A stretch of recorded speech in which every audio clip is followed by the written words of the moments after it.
I'll start with you, Jev. You know what it takes to win an E-Prix here at Monaco after your success in 2019. Can you repeat that this weekend after a very positive weekend for you and the team in Berlin? Yes. And how will you do that? Yeah. I mean, you know, previous results doesn't necessarily tell you how you're going to end up in the next race.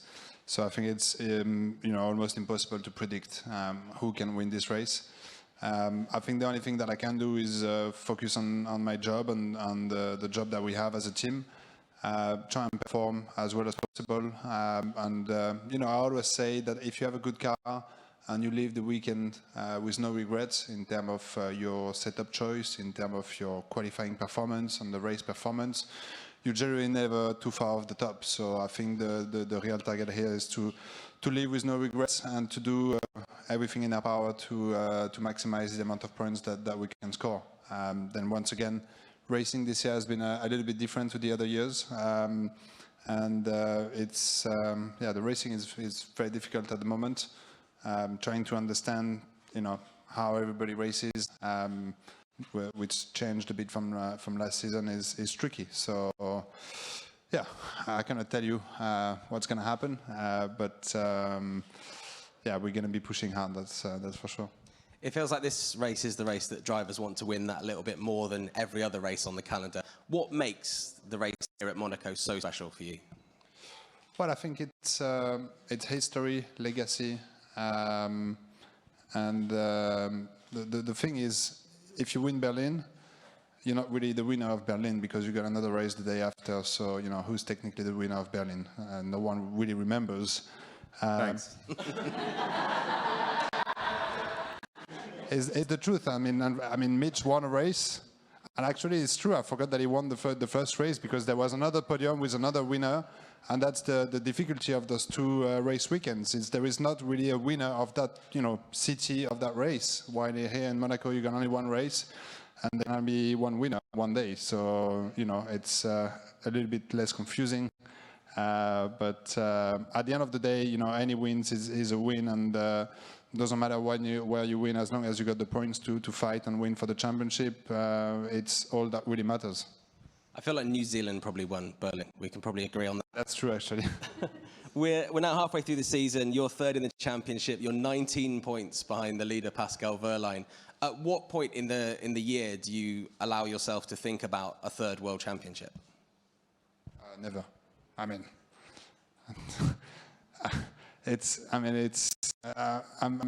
I know you guys, you know, journalists like to speak about the championship, but the truth is we're only halfway in the season, and there is so much that can happen, as we've seen in the past.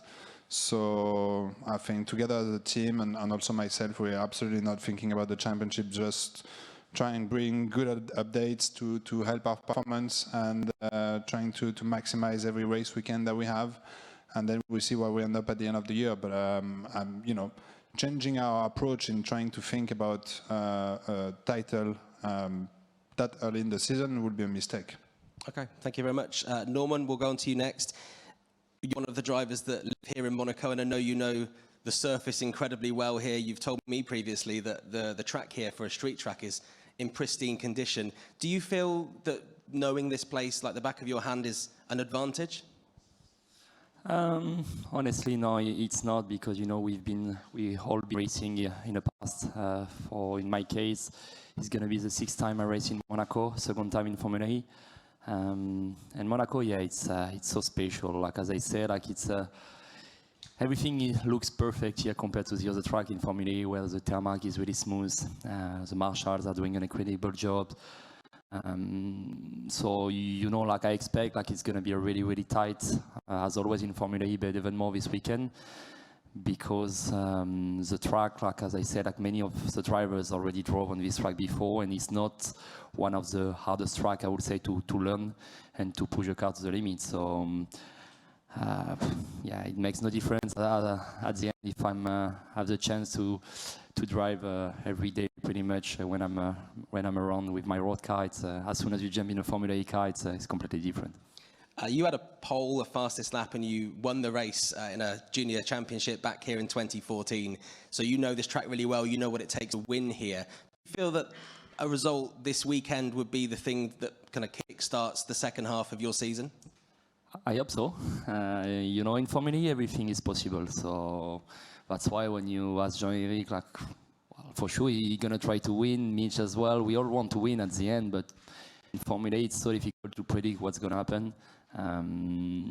We're going to try our best. You know, in our situation, we're not in a position to fight for the championship. We knew that since the beginning of the year, despite the fact that we have a good package. We just, as a team, you know, we kind of rebuilding a team. It's the first year of Nissan Formula E in this championship. So a lot of people has been adding to the team, 2 new drivers with a rookie with Sasha. So there's still a lot of things to learn for us. We need to take our time, take step by step. You know, it was a really tough weekend in Berlin. Until then, we were making progress. In Berlin, we didn't do a good job at all. We just didn't have the pace in general.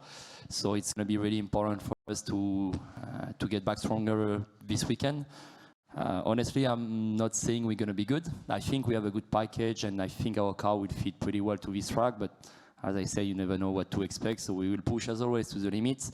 And as Jean-Eric said, no regret at the end of the weekend. If you did everything you could and it didn't go your way, well, you have to accept it and already focus on the next one. As a driver that's been around Formula E for a little while now, you must be absolutely itching to get this new Gen 3 car out on this track to see, I mean, how it reacts around the streets of Monaco.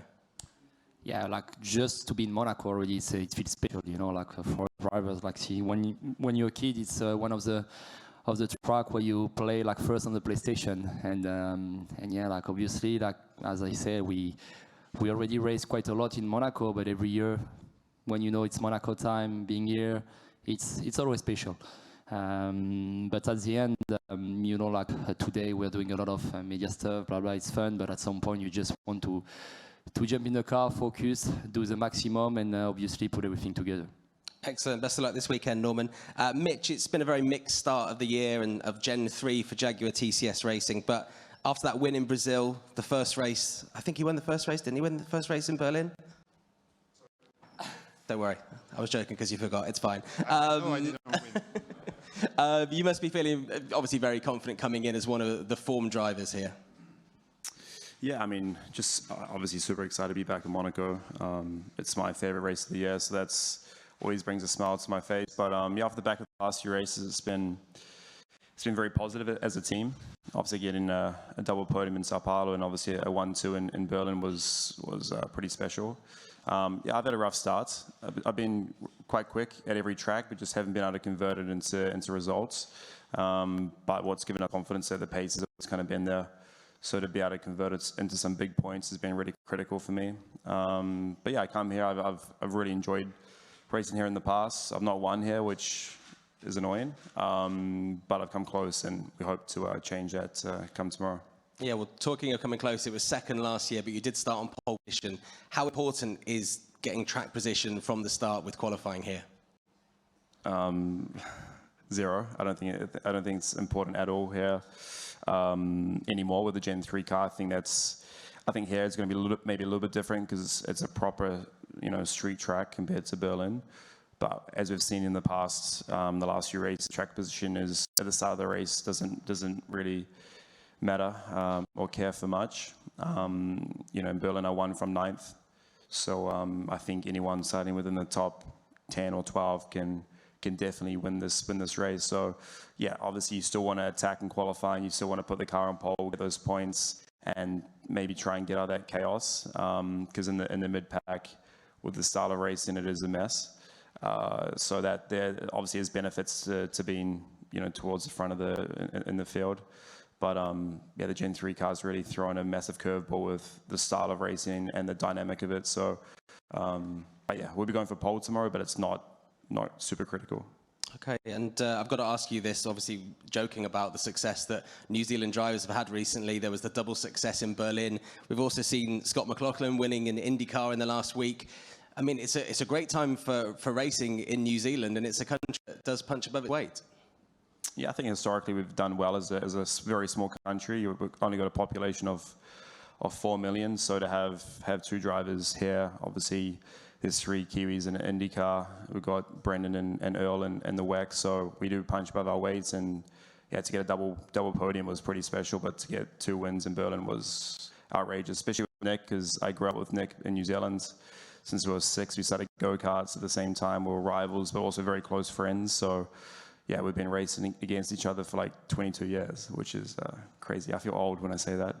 But yeah, so yeah, last weekend was pretty amazing. It must be very, very special to share that journey with him. Any questions from in the room? Hi, Jack Giordmaina, Formula Rezone. Really interesting that you spoke about the style of racing, because obviously in Berlin it was kind of praised that there was 326 overtakes over the 2 weekends, but talking to the driver sort of after that race, there was sort of like a displeasure that there were so many overtakes, because, you know, we saw that crash with Van Dorn and Ticktum. It felt like at any moment that in that race, especially in the first one, that there could have been a crash. And obviously in here at Monaco, are we expecting the same effect of, you know, not wanting to lead? And then because, as you said, it's such a tight crash, could we see something not similar to season 1 where we saw the massive Daniel Abt crash, but another massive crash potentially because no one wants to be out front? And that's to all 3 of you. Okay, I'll start. Obviously, it's a big talking point right now. We saw, you know, a bit of it in Sao Paulo. You know, that was our first real taste for it. But yeah, Berlin was quite extreme. Personally, I think it's too much. You know, we kind of go racing to try and put ourselves in the lead and lead from the front. But obviously, it's become quite extreme in terms of not wanting to lead at certain phases of the race because of, you know, trying to get energy advantage on one another. And the car is, you know, the tow effect is quite big as well. Yeah, so it's really changed the style of racing. It's obviously great to see all the overtakes. I think that's fantastic in a way, but in the car, it feels quite dangerous at times. And it feels like your race could end at any corner, or your front wing could fall off because the concertina effect, or getting rear-ended, or something happening. So to navigate that is extremely tricky, and you can be completely innocent and just get taken out. So I feel like something needs to change. Just doesn't have. I think we all want to overtake each other and have good battles and have multiple battles for the lead. You know, then that's what Formula's been so great at in the past. But I feel like it's a little bit too far the other way now. So we need to readdress it, I think. But that's obviously not ready for us to decide. But that's just my personal opinion. Yeah, I mean, I agree with everything said. I wouldn't really call them overtakings, because when you hear some radio from engineers to drivers asking them to drop positions, not to lead the race and not to open up the road, you cannot really call that overtaking. So maybe it's great for the show, but I think the real issue here is that we have a car that has way too much drag, and whenever a driver is seated behind, it has like 20 or 40% reduction in terms of drag. So in terms of energy efficiency, it's a huge number. So it makes a massive difference. I think a very, very easy quick would be to change the aero package that we have and have something a lot more efficient in terms of drag. And I think that could cure the problem, because I think trying to give us more energy, so therefore reducing the amount of lift that you have to do, that will also reduce the amount of, the drag effect. But then you will go in the other direction where there will be no more overtakings. So you still want to have to lift because it's Formula E racing, but not as much drag, so that people behind you don't benefit as much of an energy advantage. So I think that would be a quick solution. Yeah, well, everything has been pretty much said. Like in my case, what I can say is that, for example, in Berlin, I was standing quite at the back. And yeah, we're all pushing the same way at the end, that it's too extreme right now. Like in some corner in Berlin, like turn 1, 2, 3, being in the middle of the park, we are just like fully on brakes, not even going on throttle. And sometimes you even have to stop just because like nobody wants really to lead the race. The pace is like, nobody's really pushing. So at the end, when you're at the back, it's like, It's dangerous, first of all, because what happened to Robin, for example, in Mexico, it happened as well to Seb. It happened to me in Brazil as well.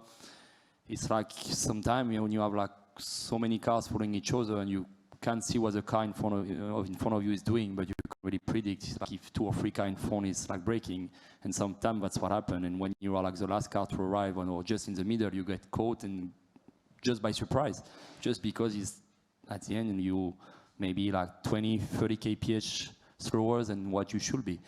So yeah, I think we're all pushing the same way, to be honest, to what we want. It's like to race. If you are fast and you have a fast car and you're doing everything good in driving, you should be able to lead the race and open a gap. And the problem is that well, I haven't been in this situation this year, but what has been said is true. Like when you're following someone, you can save so much energy, but that's why nobody wants to really lead the race. And actually, the first 20 minutes, I would say that it's a bit, I think maybe for you guys, there's some overtaking, but for us in the car, it's a bit kind of boring because you just have to wait, and then suddenly it's a bit of a carnage because everyone is trying to, at the same time, basically to overtake, and it's at some point a bit dangerous, as Mitch said.